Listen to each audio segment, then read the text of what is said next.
কাতার বিশ্বকাপে সৌদি আরবের কাছে আর্জেন্টিনার সেই ঐতিহাসিক হারের ক্ষত এখনও শুকায়নি। এরই মধ্যে লিওনেল মেসিকে একই রকম হার উপহার দেওয়ার প্রকাশ্য হুঙ্কার দিল আফ্রিকার দেশ আলজেরিয়া। যুক্তরাষ্ট্রের মাটিতে পা রেখেই তারা সরাসরি চ্যালেঞ্জ ছুড়ে বলেছে, আমরা মেসিকে হারাবো।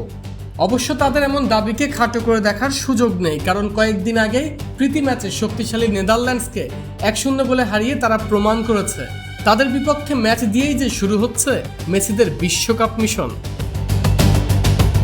প্লেন থেকে নেমেই বায়ার লেভারকুসেনের তারকা মিডফিল্ডার ইব্রাহিম মাজা অবলীলায় বললেন, সৃষ্টিকর্তার সহায় থাকলে আমরা মেসিকে হারাবো। তারা আমাদের নানাভাবে প্ররোচিত করার চেষ্টা করছে, কিন্তু আমরা খেলাতেই মন দিচ্ছি।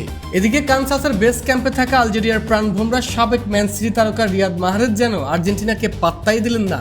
হুঙ্কার দিয়ে বললেন, আমরা এই ম্যাচটিকে অন্য সাধারণ ম্যাচের মতোই ভাবছি। প্রস্তুতির জন্য 1 সপ্তাহ সময় থাকলেও আমরা তার আগেই পুরোপুরি প্রস্তুত।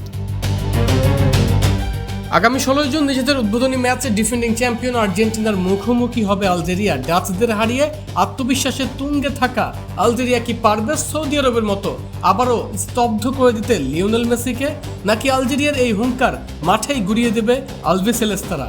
সেই অপেক্ষায় সমর্থকরা।